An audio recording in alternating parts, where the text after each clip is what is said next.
மூன்று முடிச்ச சீரியல்ல சுந்தரவல்லியால ஏற்பட்ட விபரீத எண்ணங்கிறத பார்க்கலாம். வாங்க வீடியோக்குள்ள போலாம். அருணாச்சலம் அவங்களுக்கு தெரிஞ்சவங்க மூலமா ஒரு சாமியாரை வீட்டுக்கு கூட்டிட்டு வந்து பூஜை ரூம்ல பூஜை பண்ணிட்டு இருக்காங்க. அப்ப அவங்க சொல்றாங்க, இத பாருங்க ஐயா, வீட்டுல ஒருத்தருக்கு அம்மா போட்டிருக்குதுன்னா ஆத்தா விரும்பி அந்த வீட்டுக்கு வந்திருக்கான்னு அர்த்தம். நமக்கு சமமா அந்த ஆத்தாவை தூண்டி பார்க்க கூடாது. அப்படி யாரோ சீண்டி பார்த்திருக்கிறாங்க. அதனாலதான் அவ்வளவு வீரியமா அந்த பொண்ணு உடம்புல அம்மா எழுந்திருச்சிருக்குது. யாரோ இந்த வீட்டுல தப்பு பண்ணிருக்காங்க ஐயாங்கிறாங்க. என்ன மாரி இந்த உலகத்துல யாரும் கிடையாதுன்னா அகம்பாகம் கொண்டவங்க முன்னாடி தான் என்ன மாரி யாராவது இருக்காங்களா என்னன்னு இந்த ஆத்தா விளையாட்டு காட்டுறாளுங்க ஐயா. ஐயா, எனக்கு தெரிஞ்ச ஒன்றை உங்ககிட்ட நான் சொல்கிறேன். நீங்கள் தப்பாக எடுத்துக்க கூடாது. ஆனால் நீங்கள் அதை எப்படி எடுத்துக்குவீங்கன்னு எனக்கு தெரியலைங்கிறாங்க. அருணாச்சலம் பரவாயில்ல சொல்லுங்கங்கிறாங்க. நீ கழுத்தில் தாலி ஏறாமல் அவள் ஒரு கன்னி பொண்ணாக இருந்திருந்தா அவங்க அப்பா கிட்டேயோ அம்மா கிட்டேயோ நான் சொல்லியிருப்பேன். ஆனால் இப்போ தான் உங்கள் மகன் சூர்யா அந்த பொண்ணு கழுத்தில் தாலியை கட்டிட்டாரு. அதனால இப்போ அந்த பொண்ணு உங்கள் பையனோட பொண்டாட்டி. அந்த பொண்ணு இந்த வீட்டுக்கு மருமக. அதனால தாங்க ஐயா நான் உங்ககிட்ட சொல்கிறேன். நீங்கள் கேட்பீங்களாங்கிறாங்க சாமியார். பரவாயில்ல, எதுவாக இருந்தாலும் என்கிட்ட சொல்லுங்கள். என் வீட்டு மருமகளுக்கு நான் என்ன செய்யணும் அதை நான் செய்கிறேங்கிறாங்க அருணாச்சலம். இந்த குடும்பத்தில் உங்கள் பையன் சூர்யா கோயில் வாசலில் உட்காந்து அதுவும் மண்டி போட்டு மடியேந்தி பிச்சை எடுக்கணுங்க ஐயா. அதுவும் கையேந்தி சாமி கிட்ட வேண்டிக்கணும். ஆத்தா, எங்கள் குடும்பத்தை சேர்ந்தவங்களோ இல்லை நானோ உன்னை கோபத்துக்கு ஆளாக்கியிருந்தாவோ அகம்பாகத்தால் உன்னை ஆக்ரோஷப்படுத்தியிருந்தாவோ நீ எங்களை மன்னிக்கணும்னு வேண்டிக்கணும். எப்பவுமே உன் காலடியில் உன்னைய அண்டி பொழைக்கிற சாதாரண மனுஷங்க தான். உன் காலடியில் எப்பவும் அண்டி கிடக்கிற மனுஷங்க தான் நாங்களும். நீ எப்பவும் எங்களை காவந்து வாத்து எங்களை காக்கணும்னு வேண்டிக்கணும். வேண்டிக்கிட்டு அவங்க கையேந்து பிச்சு எடுக்கிற காசை வச்சு 11 பேர்த்துக்கு அன்னதானம் பண்ணணுங்க. இந்த காரியத்தை உங்க பையன் சூர்யா செய்வாரா? நீங்க வேணா கேட்டு சொல்லுங்கன்னு சாமியார் சொல்லிட்டு இருக்கும் போதே சூர்யா அங்க வந்துடுறாங்க. சாமியார் சொன்னது எல்லாம் கேட்டுட்டு இருந்த சூர்யா இந்த காரியத்தை நான் செய்யறேன்னு முன் வராரு. ஐயா, நீங்க பேசிக்கிட்டு இருந்ததையெல்லாம் நான் கேட்டுக்கிட்டு தான் இருந்தேன். இந்த காரியத்தை நான் செய்யறேன். நந்தினிக்காக நான் என்ன வேணாலும் செய்ய தயாராக இருக்கேன். இப்படி செஞ்சா அவள் குணமாகுவான்னா நான் கண்டிப்பாக பிச்சை எடுக்கிறேங்கிறாங்க சூர்யா. டேய் சூர்யா, நீ எப்படிடா இதெல்லாம் செய்வே அப்படின்னு அருணாச்சலம் கேட்குறாங்க. இதை பாருங்கப்பா, எனக்கு நந்தினி உயிர் தான் முக்கியம். நந்தினிக்கு எந்த ஒரு கெடுதலும் வரக்கூடாது. அதுக்காக நான் என்ன வேணாலும் செய்ய தயாராக இருக்கேன். ஐயா, அது எப்படி எந்த முறையில் செய்யணும்னு சொல்லுங்க, நான் செய்யறேங்கிறாங்க சூர்யா. தம்பி, ஏதாவது ஒரு சக்தி வாய்ந்த மாரியம்மன் கோயிலுக்கு போயிட்டு தலைக்கு குளிச்சுட்டு சாமி கும்பிட்டு கோயில் வாசல்ல பிச்சை எடுக்கிற கும்பல் கூட சேர்ந்துட்டு உட்காந்து நீங்க பிச்சை எடுக்கணும் தம்பி. அந்த பிச்சை எடுத்த காசால நீ எடுத்துட்டு வந்து 11 பேர்த்துக்கு அன்னதானம் போட்டு திருப்தி அடையணும். அப்பதான் அந்த ஆத்தா மனசு குளிர்வா. அது வரைக்கும் இந்த ஆத்தா அப்படிதான் அந்த பொண்ணு மேலே உக்கரமாக இருக்கும். இந்த உக்கரம் தனியணும்னா நீங்கள் இந்த மாதிரியெல்லாம் செஞ்சீங்கன்னா தான் அந்த பொண்ணோட உடம்புல இருக்கிற அம்மை குறையும். அம்மா குறைஞ்சா தான் அந்த பொண்ணு மேலே நினைவுக்கே வர முடியும். நல்லா நம்மளை மாதிரி இருக்கணும்னா அந்த பொண்ணு உடம்புல இருக்கிற அம்மா பூரா குறைஞ்சிடணும் தம்பி. இல்லைன்னா அதோட அவஸ்தை என்னங்கிறத அதனால சொல்லக்கூட முடியாத நிலைமையில இருக்கு பார்த்தீங்கல்லைங்கிறாங்க. இதை கேட்ட சூர்யா, நீங்கள் ஒன்றும் கவலைப்படாதீங்க ஐயா, நான் அந்த மாதிரி செஞ்சது நீ நல்லா இருக்கணுங்கிறக்காக நான் என்ன வேணாலும் செய்ய தயாராக இருக்கேன். பிச்சை தானே எடுக்கணும், நான் பிச்சை எடுத்துகிட்டு வரேன்ப்பா. நீங்கள் ஒன்றும் இதை பற்றி பெருசாக எடுத்துக்காதீங்க. இது எனக்கு ஒன்றும் பெருசு இல்லை. எனக்கு நந்தினி நல்லா இருக்கணும், அது மட்டும்தான் முக்கியங்கிறாங்க. டே சூர்யா, என்னதான் இருந்தாலும் நம்ம ஸ்டேட்டஸ்க்கு இதெல்லாம் சரியாக வருமாங்கிறாங்க அருணாச்சலம். ஸ்டேட்டஸ் என்ன ஸ்டேட்டஸ்? பணத்தையும் அந்தஸ்தையும் பேசினா நம்மளுக்கு நல்ல பொண்ணு கிடைக்குமா? நந்தினி மாதிரி ஒரு நல்ல பொண்ணு என் வாழ்க்கையில் கிடைச்சிருக்கானா அது நான் செஞ்ச பாக்கியம். எனக்கு இது நிலையாக இருக்கணும்னா நான் அம்மன் கிட்ட பிச்சை எடுக்கிறத விட இன்னும் என்ன செய்ய சொன்னாலும் நான் செய்ய தயாராக இருக்கேன்னு சொல்லிட்டு சூர்யா, ஐயா நீங்கள் சொன்ன மாதிரியே நான் கோயிலுக்கு போயிட்டு தலையோட தண்ணி ஊற்றிக்கிட்டு அம்மன் வாசல் முன்னாடியே நான் கூட்டத்தோட கூட்டமாக பிச்சை எடுக்க தயாராக இருக்கேன் ஐயா. நான் இன்னைக்கே இந்த பரிகாரத்தை பண்ண ஆரம்பிச்சிடுறேன்னு சொல்லிட்டு சூர்யா அங்கிருந்து கிளம்புறாங்க. அப்போ அருணாச்சலம், ஐயோ அவங்க அம்மா வந்து கேட்டானே என்ன செய்யறது? சுந்தரவல்லி வேற இந்த விஷயத்த கேட்டா ஆடாடுன்னு ஆடிடுவா. அவகிட்ட இதை சொல்றதா இல்லை சொல்லாமல் இருக்கிறதா ஒன்றும் புரியலையே. ஆனால் நந்தினி நிலைமையை பார்த்தா பரிதாபமாக இருக்கு. நந்தினிக்கு குணமாகணும்னா இப்படிதான் செய்யணும்னு வேற சாமியார் சொல்லிட்டாங்க. ஆனால் இது கண்டிப்பாக சுந்தரவல்லி வீட்டில் பெரிய ஆர்ப்பாட்டமே பண்ண போறா. சரி, என்ன நடந்தாலும் சரி, எப்படியோ நல்லபடியாக அந்த நந்தினி குணமானா போதும்னு நினைக்கிறாங்க அருணாச்சலம். சூர்யா அவங்க ஃப்ரெண்டை கூட்டிட்டு போய் கோயிலில் நந்தினி பேருக்கு அர்ச்சனை பண்ணிட்டு உடனே அவங்க ஃப்ரெண்டை வச்சு தலையோட தண்ணி ஊற்றிட்டு, டேய் நான் பிச்சை எடுக்க போறேன்டா, வீட்டிலேருந்து எந்த ஃபோன் வந்தாலும் நீ அட்டன் பண்ணிடாதேன்னு சொல்லிட்டு ஃபோனை கொடுத்துட்டு போறாங்க. டே சூர்யா, நீ ஒரு நாள் இந்த மாதிரி எல்லாம் யாருக்கிட்டையும் கையேந்தி நின்னதில்ல, இது உனக்கு புதுசுடா, நீ இதுக்கெல்லாம் சரியா வருவியாங்கிறாங்க. டேய் நந்தினிக்காக நான் என்ன வேணாலும் செய்ய தயாரா இருக்கேன், நீ இதை பத்தி எல்லாம் ஃபீல் பண்ணாதா, சரி விடு நான் போய் பார்த்துக்கிறேன்னு சொல்லிட்டு சூர்யா அங்கே படிக்கட்டில் பிச்சைக்காரங்க எல்லாரும் உட்காந்துருக்காங்க. அவங்களோட ஒன்றா போய் உட்காந்துருக்காங்க. அவங்க அம்மா தாயேன்னு எல்லாரும் கூவி கூவி கூப்பிட்டு கேட்டுக்கிட்டு இருக்கிறாங்க. இவர் மட்டும் மேடம் ப்ளீஸ் அப்படின்னு எல்லாம் கேட்குறாங்க. இதை பார் தம்பி, பிச்சை எடுக்க வந்தா இங்கிலீஷ்ல எல்லாம் பேசக்கூடாது, தோரணையாக பேசக்கூடாது, இப்படி கெஞ்சுற மாதிரி கேட்கணும். அம்மா தாயே பிச்சை போடுங்கன்னு கேளு, ஐயா தர்மம் பண்ணுங்கன்னு கேளு, இப்படி தான் கேட்கணுமே தவிர பிச்சை எடுக்கிறதுலையும் ஒரு முறை இருக்குதப்பா, ஸ்டைல் எல்லாம் ஆகாது, இங்கிலீஷ்லையும் பேசக்கூடாது, இப்படியெல்லாம் சொல்கிறாங்க. சொல்லி கொடுத்தபடியே சூர்யாவும் சரிங்க அதே மாதிரி செய்கிறேன் அப்படின்னா ஐயா ஐயான்னு கூப்பிடுறாங்க. அப்போது ஒருத்தர் கொஞ்சம் வசதி படைச்சவர் போல இருக்குது. அவர் சாமியை கும்பிட்டு வெளியில் வராங்க. வந்து பார்க்கும்போது அத்தனை பேர்த்துக்கு மத்தியில் சூர்யா மட்டும் கொஞ்சம் பளிச்சுன்னு கொஞ்சம் பர்சனாலிட்டியாக நல்லா தெரிகிறாரு. இதை பார்த்ததும், ஏப்பா உனக்கு கொஞ்சமாச்சு அறிவு இருக்கா?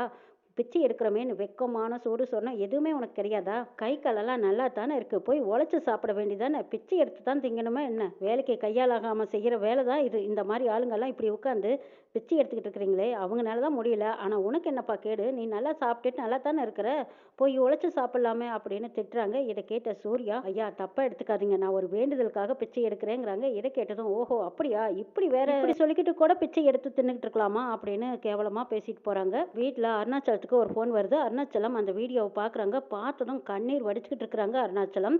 அப்போவே சிங்காரத்துக்கிட்ட போய் சொல்கிறாங்க, சிங்காரம், என் பையன் யாருக்கிட்டையும் கையேந்தி நின்னதில்ல தெரியுமா?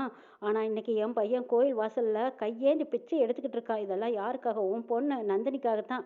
நந்தினி நல்லா இருக்கணுங்கிறக்காக என் பையன் இப்படியெல்லாம் இறங்கி போவான்னு நான் நினச்சி கூட பார்க்க சிங்காரம் நினச்சா அப்படியே ரத்த கண்ணீர் வடிது. என் பையனை நான் எப்படியெல்லாம் வளர்த்தினேன் தெரியுமா? ஆனால் இன்னைக்கு பிச்சைக்காரனை பார்க்கும்போது என் மனசில் அப்படியே ஈரக்குலை நடுங்கி போச்சு அப்படின்னு அருணாச்சலம் சொல்லி அழுதுகிட்டு இருக்கிறாங்க. இங்கே பார்த்தா சுந்தரவல்லி சரியான தனாவட்டில் இருக்காங்க.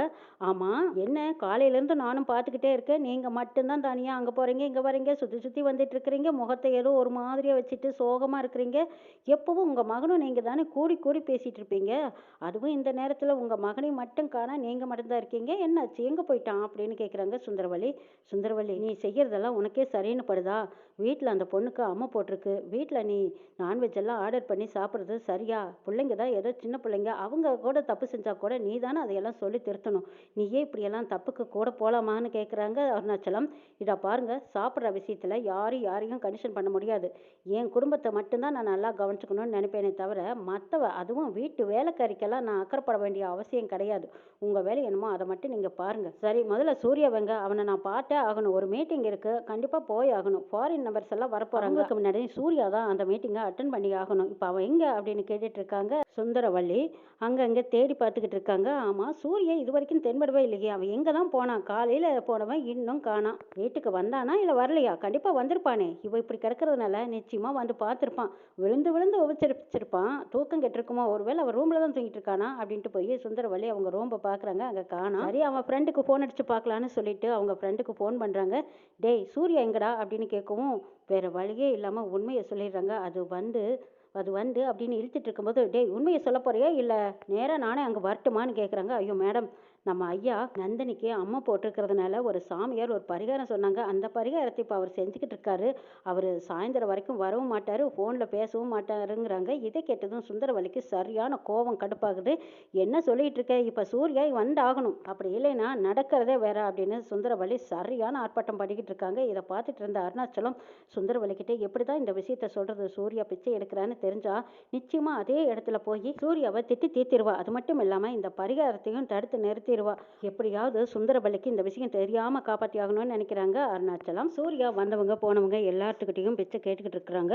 வந்தவங்க யாரோ திட்டினா திட்டிட்டு போகிறாங்க. என் பொண்டாட்டி நல்லா இருந்தால் போதும், என் பொண்டாட்டி நல்லா இருக்கணுங்கிறக்காக நான் என்ன வேணாலும் செய்வேன் அப்படின்னு சொல்லி பிச்சை கேட்டுட்டு இருக்கும்போது அப்போ பக்கத்தில் இருந்தவங்க கேட்குறாங்க, ஐயா உங்கள் பொண்டாட்டி மேலே உங்களுக்கு அவ்வளவு பாசமா அப்படின்னு கேட்கவும், ஆமாம், என் பொண்டாட்டி நந்தினி எனக்காக உயிரியே வேணாலும் கொடுப்பா. அந்த அளவுக்கு ஒரு நல்ல பொண்ணு எனக்கு வாழ்க்கையில் அமைஞ்சிருக்கா. நான் எதிர்பார்க்காத பொண்ணா எனக்கு அமைஞ்சதுனால அவளுக்கு ஏதாவது ஒன்றுனா நான் துடிச்சு போயிடுவேன். எப்பவும் நல்லா இருக்கணும்னு தான் நான் நினைக்கிறேன். இப்போ அவளுக்கு அம்மா போட்டிருக்கு. அதனால ஒரு சாமியார் வந்து சொன்னாங்க, அம்மன் வாசல் முன்னாடி நீ பிச்சை எடுத்து அந்த பிச்சை எடுத்த காசை வச்சு 11 பேர்த்துக்கு அன்னதானம் போடு, சரியா போயிடும்னு சொன்னாங்க.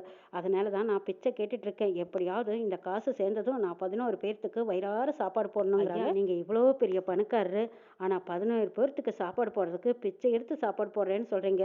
ஆச்சரியப்பட வேண்டிய விஷயமா இருக்குதுங்க ஐயாங்கிறாங்க. இன்னொரு பிச்சைக்காரரு, பிச்சை எடுக்கிறதுலையும் எவ்வளோ கஷ்டம் இருக்குதுன்னு எனக்கு இப்போதாங்க ஐயா தெரியுது. வாழ்க்கையில் வலி வேதனையை விடவே அசிங்க அவமானமும் ரொம்ப வலியாத்தான் இருக்குது.